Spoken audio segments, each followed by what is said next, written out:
The storm outside was violent, but inside the luxury restaurant, Leo was laughing. He stood by the grand fireplace, holding a glass of champagne, trying desperately to impress people who didn't care about him. He was 25, handsome, and wearing a suit he couldn't afford. Outside, looking through the wet glass, was an old woman.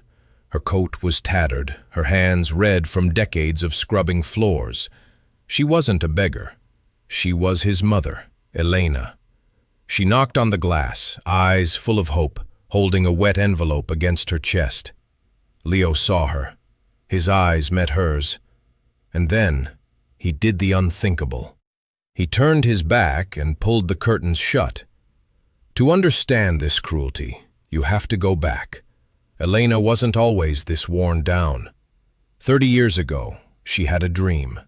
But when Leo's father died, the dream died with him. Elena was left with debts and a baby. She made a choice. She chose to starve so Leo could eat. She worked 3 jobs, cleaning toilets in offices where people looked through her, just to buy Leo the sneakers he wanted. She scrubbed floors until her knees were permanently bruised, all to send him to university. But gratitude is a rare flower. Leo didn't see the sacrifice. He only saw the shame. He was ashamed of her cracked hands and the smell of cheap soap. When he met Vanessa, the daughter of a real estate tycoon, he invented a new life. "My parents are dead," he told her. He erased Elena from his history.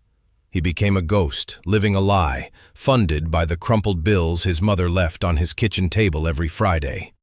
But destiny has a wicked sense of humor. On a Tuesday morning, while Elena was cleaning trash bins behind a lottery station, she found a ticket on the ground. She checked the numbers. 3, 7, 12. They matched. All of them. The jackpot wasn't just big. It was generational wealth. $30 million.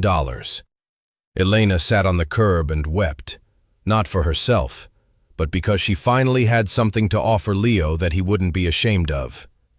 She didn't cash it immediately. She hired a lawyer and bought a deed to the Cliffside Manor, the very villa Leo had always wanted. She put the deed in an envelope. She put on her best dress, which was 10 years out of fashion, and took a bus to the engagement party Leo hadn't invited her to. She thought, "When he sees this gift, he will forgive my poverty. He will introduce me proudly." When Elena walked into the banquet hall, the music stopped. The guests stared at her wet coat and muddy shoes.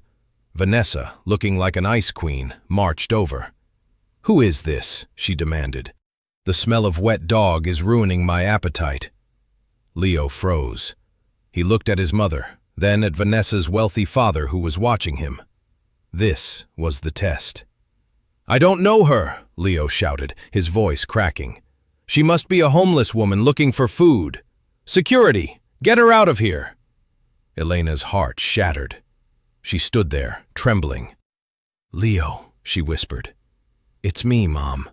I have something for you." Leo grabbed her arm, his grip bruisingly tight.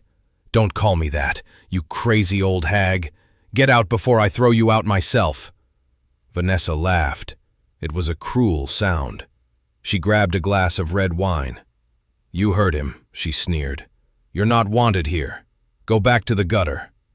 She splashed the wine across Elena's face.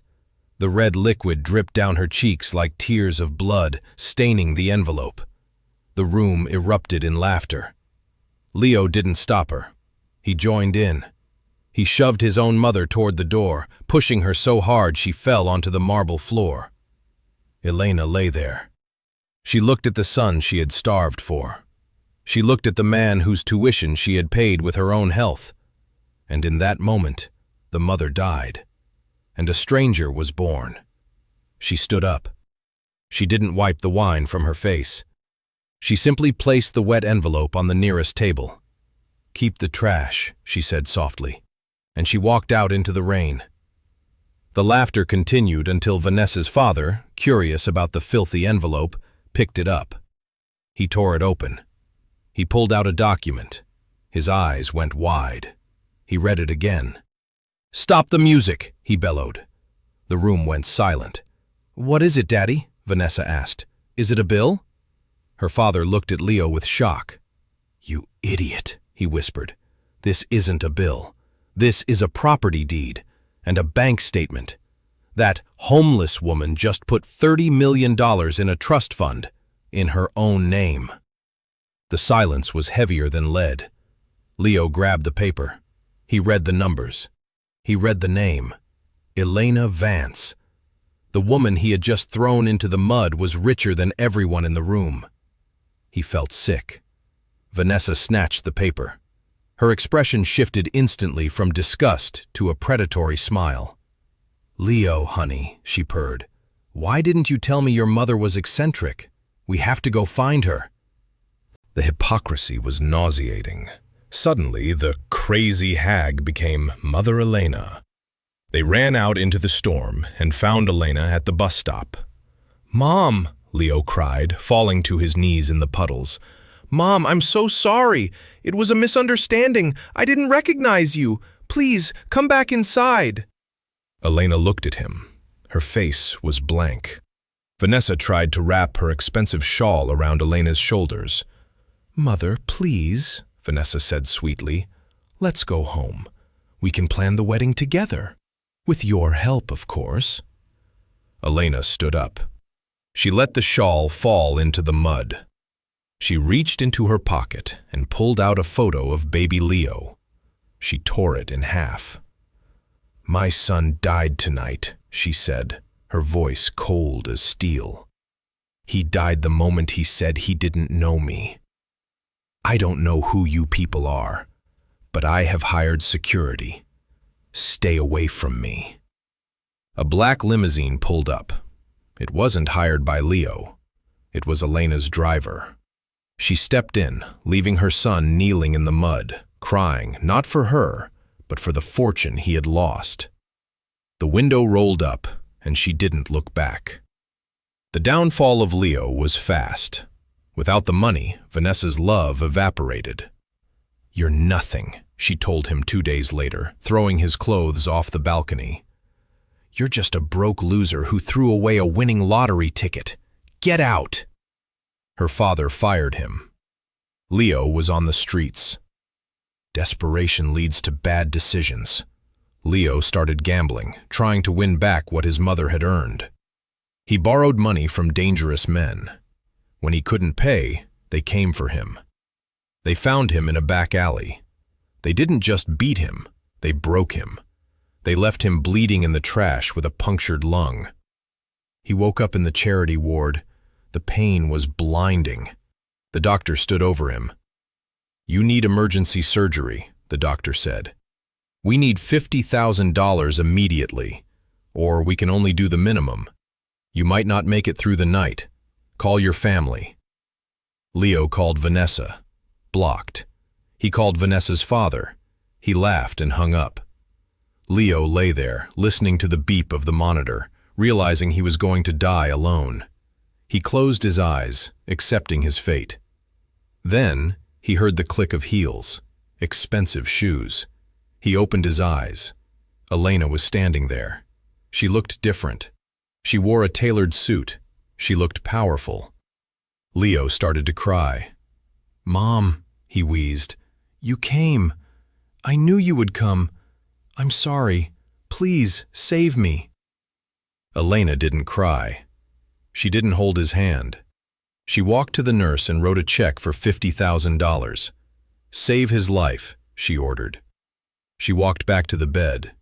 Leo reached out his hand, expecting the hug, expecting forgiveness. Elena looked at his hand, then looked into his eyes. She didn't touch him. She leaned in close, so only he could hear. "This is the last check I will ever write for you. I paid for your birth, I paid for your life, and now I have paid for your survival. The debt is settled. You are alive, Leo, but to me, you are still dead. Do not look for me. This money bought your lungs, but it did not buy back my love." She straightened up and walked out. Leo screamed for her, his voice tearing at his broken throat. "Mom, wait!" But the door closed. He was alive. But as he lay there, he realized that dying in that alley might have been less painful than living with the memory of the woman who walked away. The lesson is simple. You can break a heart 1,000 times, and a mother might forgive you. But if you break her dignity, you lose her soul forever. Be careful who you step on to get to the top. You might just be stepping on the only person who would catch you when you fall. This is Twisted Fates.